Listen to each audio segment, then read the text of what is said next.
अब जैसे हम एक दूसरे पर आसक्त होते हैं, ये बड़ा अच्छा पाठ पढ़ता है, इसकी बड़ी अच्छी प्यारी बोली है। अरे पाठ भगवान की वाणी है, परमात्मा ने वाणी लिखी है, और वही वाणी आपको पढ़ के सुना दे और या कोई गा के सुना दे, मीठी आवाज में सुना दे, बाकी आवाज में सुना दे, उस पर अमल हो। अब जैसे कोई शराब पिए पड़ा था और दूसरा व्यक्ति जाके कहने लगा कि भाई तुम्हारा चोरी होगी। वो शराबी कहता है चोरी होगी? अच्छा चोरी होगी, फिर बता क्या हो गया? चोरी हो गया। अब वो कोई कहे, उस शराबी नो कहे तेरी आवाज अच्छी नहीं, कोई गाने वाला आवा है उसको बुलाओ, और वो नो कह, क्योंकि वो शराबी ये होगा। फिर दूसरा शराबी कहता है आपका चोरी हो गई। वो चोर भी नो कहे, और जिसका चोरी हो रही वो भी चोरी हो गई। अरे नालायक को। फिर वो नो कहता हाँ ये बहुत बढ़िया बोल रहा है, इसकी आवाज़ बहुत प्यारी है, चोरी हो गई। और उसने नो कहा जाकर सिंपल वे में, भाई तुम्हारा घर में चोरी होगी और बहुत नुकसान हो गया है। यदि वो होश में है, शराब नहीं पी रखी, तुरंत कर्जा पकड़ेगा, अक भाई कितना नुकसान हो गया, तुरंत घर को चल पड़ेगा। यदि उसने भांग पी रखी है तो फिर नो कहेगा भाई इसकी आवाज़ बहुत अच्छी लगी, जो गा के सुना रहा, चोरी हो गई। आप भी क्यों भांग के नशे में? अरे साहब वो मूर्ख जो उसने गा के सुना रहा, चोरी हो गई। तो पुण्यात्मा आपको बार बार कहा रहा, परमात्मा की वाणी है। क्या बताते हैं भगवान बार बार? इसने गा के कह दे, चाहे वैसे कह दे, जो जिनकी भांग का नशा उतर गया वो तुरंत सचेत हो जाएंगे और उस मार्ग पर चल पड़ेंगे। क्या मन तू बस रे चल रे सुख के सागर, जहाँ शब्द सिंधु रत्नागर। अब चैत इसने नू गा के सुना दे, अर्थे सिंपल वे में कह दे, मन तू चल रे सुख के सागर, जहाँ शब्द सिंधु रत्नागर। कोट जन्म तेरे भरमत हो गए, कुछ ना हाथ लग्या रे, कुकर सुकर खरबा बोरे कौआ हंस पुकारे। कोटि जन्म तू राजा की ना मिटी न मन की आशा, और भिक्षुकों का धर धर घूमया, ये मिला ना निर्गुण रासा। इंद्र कुबेर ईश की पदवी, ब्रह्मा वरुण धर्मराया, विष्णुनाथ के लोक को जाके फिर भी उल्टा आया। असंग जन्म तन मरत्या हो गए, जीवित क्यों नाम रह रे, द्वादश मद मैल मठ मोरे बोरना दे धरे रे। दोजक भस्त सभी ते देखे, राजपाट के रसिया, और तीन लोक से तरपत नाई, ये मन भोगी खसिया। सतगुरु मिले तो इच्छा मेटे, पदमल पदे समाना, चल हंसा उस लोक पठाऊं जो आद अमर स्थाना। चार मुक्ति जहाँ चंपी करती माया होरी दासी, दास गरीब अभय पद पर से मिले राम अविनाशी। अब इस वाणी ने चाहे तो कोई गा के सुना दो, और चाहे भाई इसने वैसे सिंपल वे में कह दे। जब तक हम इस अनमोल वचन को, जो प्रभु दत्त है, परमात्मा का दिया हुआ है, इसको हृदय में धार कर इसके अनुसार नहीं करेंगे, तो ना तो इसके गाने तो फायदा, ना इसके वैसे कहने सुनने तो फायदा। इससे लाभ होगा जब हम इसके परमात्मा की वाणी पर अमल करेंगे और तुरंत उसका अनुसरण करके अपना मोक्ष प्राप्त करने का तरीका ढूंढेंगे। तो जैसे हम किसी और पर किसी भी पॉइंट से आसक्त होते हैं तो हम कमजोरी में हैं और हम पार नहीं हो सकते हैं। क्या बताते हैं? गुरु से अधिक ना कोई ठहराई, मोक्ष पंथ नहीं गुरु बिन पाई। राम कृष्ण बढ़ती पुर राजा, तिन गुरु बंद की न निज काजा। गेही भक्ति सतगुरु की करही, आदि नाम निज हृदय धरही। गुरु चरणन में ध्यान लगावे, अंत कपट गुरु से न लावे। गुरु सेवा में फल सर्वस आवे, गुरु विमुख नर पार न पावे। गुरु सेवा में फल सर्वस आवे, गुरु विमुख नर पार न पावे। गुरु वचन निश्चय कर माने, पूरे गुरु की सेवा ठाने। गुरु जी का आदेश अवश्य माने और गुरु भी पूरा हो, पूरे गुरु की पूजा करे, पूरे गुरु के आधार से साधना करे। गुरु की शरणा लीजय भाई, तात जीव नरक नहीं जाई।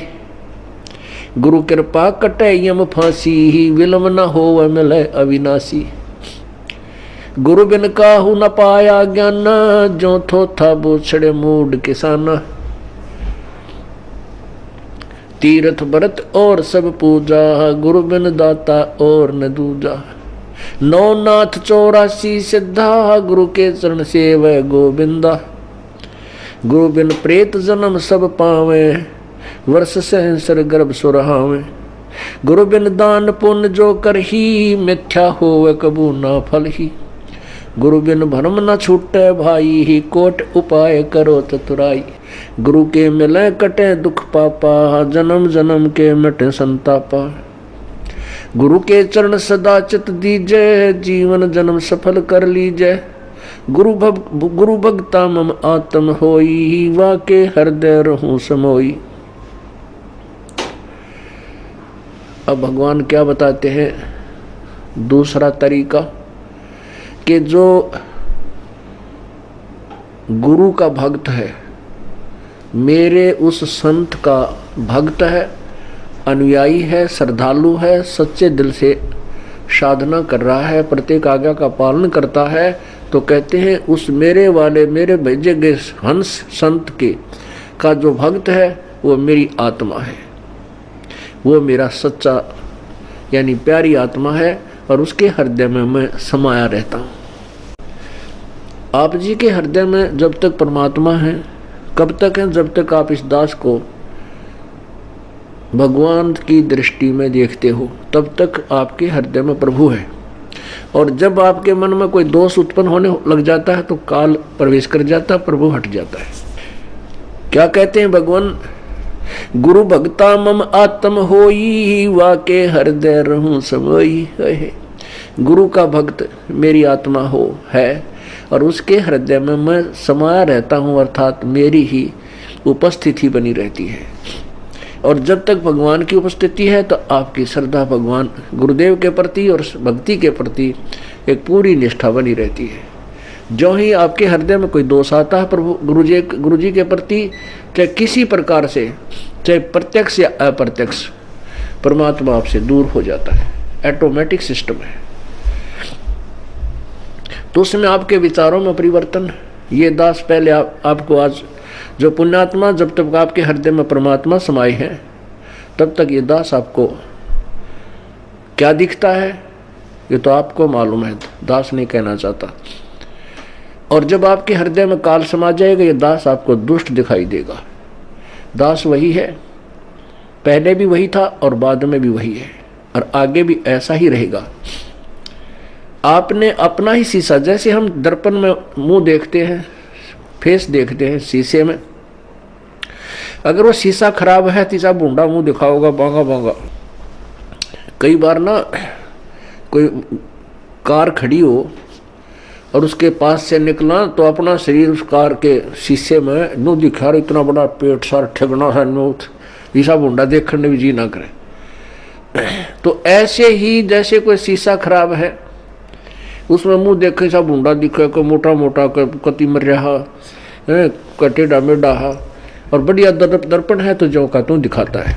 तो पुण्यात्मा, जब तक आपका अंतःकरण हृदय रूपी मिरर बिल्कुल स्वच्छ है, साफ है, तो ये दास आपको कति भगवान दिखाई देगा। जब आपका अंतःकरण किसी दुष्ट ने या आपके अभिमान ने बर्बाद कर दिया तो ये दास आपको बूंदा दिखेगा। जैसे आपका फेस जैसा है वो तो आपका स्पष्ट दर्पण ही दिखा सकता है, यदि दर्पण ही खराब है तो आपके ही चेहरे में कितने दोष दिखा देगा। अब जैसे ये क्रोथा कांड हुआ, इसके पीछे बहुत ही भयंकर षड्यंत्र था। उन लोगों की पोल खुल गई जो धर्म की आड़ में दुनिया को भ्रमित किए बैठे थे, उनके ज्ञान की पोल खोल दी और वो कति चौड़ चपट हो गए। अब उनको भय हो गया कि तुम्हारे अनुयायी तुमसे भागेंगे और तुम्हारे पास कोई जवाब नहीं। दुनिया तुम्हें थूकेगी। तो उन्होंने ऐसे झूठ झाट बोल कर राजा और प्रजा को भ्रमित करके इस दास के प्रति न जाने के तूफान झूठ बोलती है। तो उन अज्ञानियों के द्वारा फेंके गए गंध से जिनका अंतःकरण रूपी दर्पण खराब हो गया, उनको ये दास बुरा लगने लगा, अनुयायियों को। और जिनके उनके द्वारा फेंके गए गंध का जिसके अंतःकरण रूपी दर्पण पर कोई असर नहीं हुआ, ये दास उनको जो का तो वही दिखाई दे रहा था। तो यहां परमात्मा हमें यही बताना चाहते हैं, गुरु भक्ता मम आत्म होई वाके हृदय रहूं समोई, कि गुरु का जो भक्त है वो मेरी आत्मा है और उसके हृदय में मैं रहूंगा। और यदि किसी भी कारण से आपके हृदय में दोष आ जाता है तो प्रभु वहां से हट जाते हैं। पुण्यात्मा एक अंधा था और बड़ा भक्त था।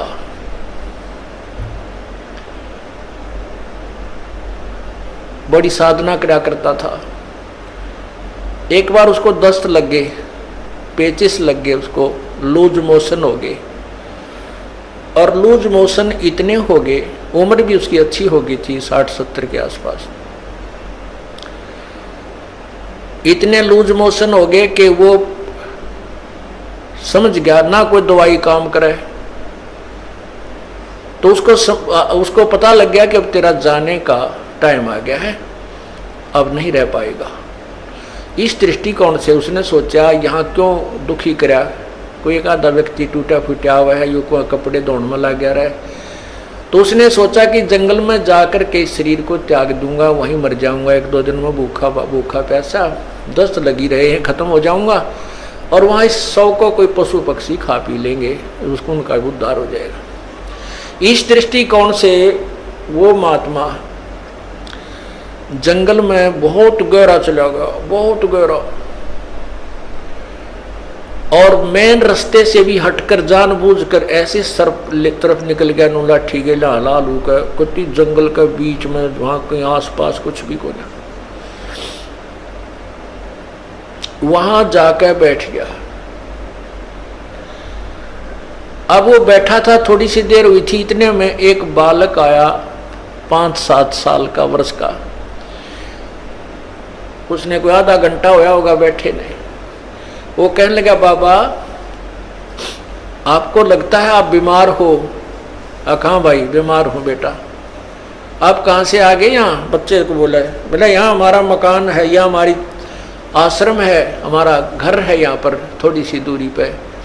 और बाबा ले ये खिचड़ी खा ले, आपको दस्त लगे हैं, मेरी माँ ने बना के दी है, रोटी खा, अब खिचड़ी खा लो। वो बोला, ओ बेटा ला भूख लगी है। अब बाबा उस सूरदास ने वो खाना खा लिया, खिचड़ी खा ली। वो खिचड़ी खाते ना दस्त रहे और पेट भी भर गया। तो उसने शुक्र मनाया, परमात्मा बड़ी दया करी आपने, हे परमात्मा आप यहाँ भी साथ है, देख कितना छोटा आदमी को यहीं पर आपके बच्चों ने मेरी सेवा कर दी। ये सोच के अग भाई चल भगवान की है रजा है और जीवन देंगे तो इसका भजन करेंगे, ठाओगे तो चल इसके लोक में जाओगे, हमारे दोनों हाथों में लड्डू हैं। तो इतने में कुछ देर में वहां उस लीला परमात्मा की ये भेड़ बकरियां वाले आ गए और उनकी एक भेड़ बकरी की तरह रड़ गई। उसने ढूंढते ढूंढते उस घोर जंगल में पहुंच गए। वो बाबा जी लौट रहे वहां पर। वो कहने लगे, महात्मा तू यहाँ कैसे आ गया? वो बोला, भाई आ गया, मैं ऐसे ऐसे बीमार था और यहाँ एक भगवान आत्मा का घर है, उसने बिरानी की ऐसी दया करी, कोई खिचड़ी सी बना कर दी, मैं ठीक हो गया, मेरे दस्त लाग रहे थे। वो गडरिये जो थे वो उसके मुंह का ना देखें, महात्मा उस सूरदास के मुंह की तरफ, कि क्या कह रहे हो, यहाँ कौन है, किसका घर है? और उसके पास क्या था, वो जो प्लेट लाया था, थाली जिसमें खिचड़ी लाया था डाल के, जब उस महात्मा ने वह खिचड़ी खा ली, वो आवाज लगा रहा था, बेटा अपनी यह थाली ले जा, बेटा थाली ले जा। उधर से वो गडरिया आ गए, जो वो रट लगा रहा था, तो गडरिये बोले बाबा किसको आवाज लगा रहा तू? बोला भाई यहाँ कोई एक घर है और उन्होंने ये खिचड़ी बना के भेजी थी बेटा, उनकी थाली, वो बालक था ना ले गया होगा थाली, या थाली को उनको ले जाएंगे अपनी। वो कहने लगे बाबा जी तू यहाँ कैसे आ गया ऐसे घोर जंगल में, यहाँ ना कोई घर है, यहाँ से 5-7 कोस तक तक कोई गांव भी कोई ना, तू घर की बात करे, यहाँ कोई घर नहीं है, ये थाली कहाँ से आ गई तेरे पास? ने बोला भाई मन ने बेरा है कितना आएगी, जब यार कोई है ही नहीं और कोई घर नहीं तो मौन साध गया। अको हे भगवान, हे परमात्मा, आप यहां भी साथ। अब क्या होता है, वो बाबा जी उठकर चल पड़ा। अक भाई चले जहां ले जाएगा वहीं चलते हैं। अब चलते चलते वो जा रहा था कि आगे एकदम गड्ढा था, वो गड्ढा ऐसे स्टाइल में था जय वो स्पीड उसकी इतनी थी बाबा जी की कि वो लाठी थोड़ी टेका था, कदम गणे दर था। इसी उमंग सी हो रही थी, कोई हे भगवान आज मेरा जीवन दान कर दिया भगवान, इस उमंग में चल रहा था। तो ज्यों ही वो गड्ढे में गिरने को हुआ तभी एक व्यक्ति ने उसका हाथ पकड़ के और उल्टा ले लिया। ने बोला बाबा आगे इतना जबरदस्त गड्ढा है, तुम गिर के मर जाता, वापस हो ले, ये रास्ता ठीक नहीं। तो उस संत ने उसके बचाने वाले का पैर पकड़ लिया, नो का नो नीचे एकदम पैरा में गट गया। नो बोला परमात्मा जब तक निकल गए थे मेरे हाथ से, आज नहीं छोड़ू तेरे, जब तुम वो पहचान नहीं सका आपको आज नहीं छोड़ू, मन मत बकावे। नो बोला बाबा क्यों मेरे गल पड़ गया, मैं तो एक राह चलता आदमी हूं और ये तो सूत बैठ गया, तू मर रहा हो, मैं भगवान ने भेज दिया यहाँ तेरे को बचाने के लिए। नो बोला ना, एक बार धोखा खास गया, सूरदास दूसरी बार नहीं। और फिर उसने छुटा लिया वो पैर हाथ। नो बोला छोड़ तू मेरे गले पड़ गया। जब वो कहता है, कहने लगा कोई बात नहीं, तू सारी सृष्टि का मालिक है और मैं बोधा जी तेरा मेरा के मुकाबला है कि मैं तुझे पकड़ सकूं, लेकिन सूरदास के दिल से निकल जा जब देखूं किसा बलवान तू। नो बोला हीना जान के कमजोर निर्बल जानो और पैर छुटा गया है, अति बलवान तू है, सर्वशक्तिमान तू, लेकिन सूरदास के दिल से निकल जा जब जानू किसा बलवान तू। कहते हैं उसी समय उसके दिव्य भी वो दृष्टि भी खुल गई और भगवान ने सामने दर्शन दिए, जिस भी रूप में वो पूजा कर रहा था।